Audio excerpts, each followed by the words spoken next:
Now we move to some positive news from the region. The EU has finally granted Bosnia and Herzegovina candidate status more than 2 decades after the country officially applied for membership. The decision was approved by leaders of all EU member countries. In an October report, the EU Commission said Bosnia had made little to no progress in some areas, but it still managed to convince even the most skeptical member states to make Bosnia a candidate. But both the country's leaders as well as the international community acknowledge that is more a political decision in the wake of Russia's attack on Ukraine and not a result of Bosnia's progress. But the push to integrate the Western Balkans has now become a top priority for the EU. Let's take a closer look. Es ist richtig, dass in dieser Woche auch Bosnien-Herzegowina zum EU-Beitrittskandidaten wird. Es liegt in unserem deutschen und in unserem europäischen Interesse, dass der westliche Balkan Teil der Europäischen Union wird. Bosnia and Herzegovina is finally an official European Union candidate. The country of 3 million people now prepares to join the 27-nation club, despite long-standing criticism of how it's run.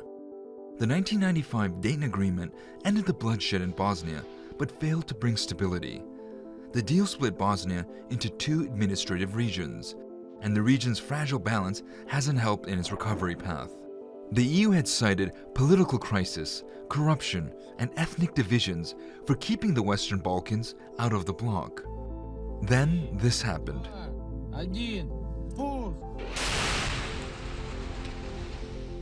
All plans changed once Russia attacked Ukraine. Unity and stability in the region became more important than ever. Bosnia had applied to join the club back in 2016.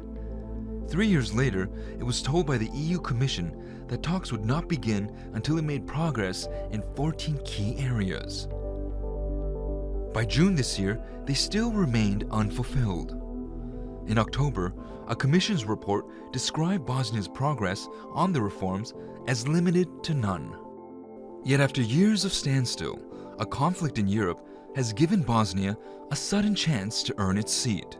This is a historic moment for Bosnia and Herzegovina, and I believe the country will use this given opportunity to speeding up necessary reforms. And many people in Sarajevo seem ready. To je jako dobro za sve ljude u Bosni i Hercegovini, za svi u nas. Bez obzira na ove stranke i ovo, to je najbolje za sve ljude u Bosni i Hercegovini. Ja tako mislim. But not everyone is excited. Pa dakle, od ulaska u Europsku uniju ne očekujem puno, kao mislim da i naši sugrađani očekuju puno. Ipak imamo tu Srbiju koja je kandidat od 2012. godine, Tursku koja je kandidat već 20-30 godina. Ne vidim da će ovaj kandidatski status nešto naprijeti puno naš život i na standard običnog čovjeka ovdje. Svakako, ja vjerujem da svaki stanovnik Bosne i Hercegovine želi da uđemo u Europsku uniju zbog ogromnih mogućnosti, ali trenutno ja mislim da nas lažu i da jednostavno mi ne znamo koji je status i u kojoj smo mi fazi. But if it does get there, it may prove a chance for a country deprived of unity, security, and stability for decades. To get more on this, I'm joined now by Haris Plakalo. He's the Secretary General of European Movement in Bosnia and Herzegovina. Haris, great to have you with us and congratulations to your country. Thank you for the congratulations and, of course, thank you for inviting me. How significant is for Bosnia's stability to be an EU candidate country? Well, for sure that it's very positive news that came in last week from the European Council with the confirmation of the candidate status for Bosnia and Herzegovina, which was proposed by the European Commission on 12th of October this year. This is most positive decision regarding the EU integrations in last decade, even more regarding Bosnia and Herzegovina, using the fact that in the 2019, when we got the opinion from the European Commission regarding the membership candidate status of Bosnia and Herzegovina, the authorities inside Bosnia and Herzegovina did not implement at all priorities. Few priorities, half were fulfilled. So this candidate was granted, first of all, because of the geostrategical and geopolitical reasons based on that terms. Right. So what was the reaction? What was the Yeah. reaction in Sarajevo, having in mind that this was purely political decision and not much progress has been made, actually? Well, the decision was very positive. We had a lot of statements of the officials of Bosnia and Herzegovina saying how the status of candidate is changing Bosnia and Herzegovina. And first of all, it's giving some kind of positive note of the EU integrations and returning Bosnia and Herzegovina on serious path to the EU integrations. But as I already underlined, we have a lot of problems which are not solved. And I hope so that in the next period, new authorities which will be formed.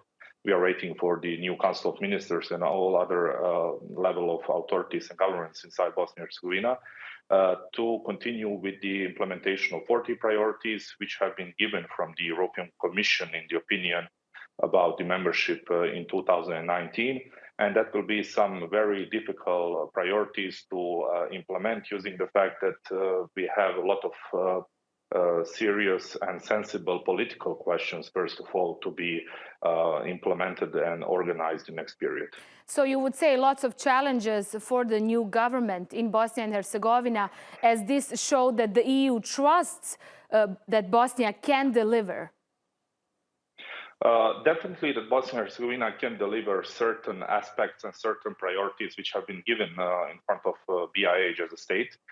But I remind your viewers that we have a very complicated system inside Bosnia and Herzegovina, constitution with 14 governments, a lot of levels of decision makers, and all that will be necessary to coordinate regarding the EU integration, especially with the fulfilling of 14 priorities. We have very sensible political questions like forming of Supreme Court of Bosnia and Herzegovina. In this moment, we have constant attacks on the judicial system of Bosnia and Herzegovina from side of the entity of RS inside Bosnia and Herzegovina. Then we must adopt certain strategy about integration of Bosnia and Herzegovina with the EU, then action plan of EU program regarding acquis for membership.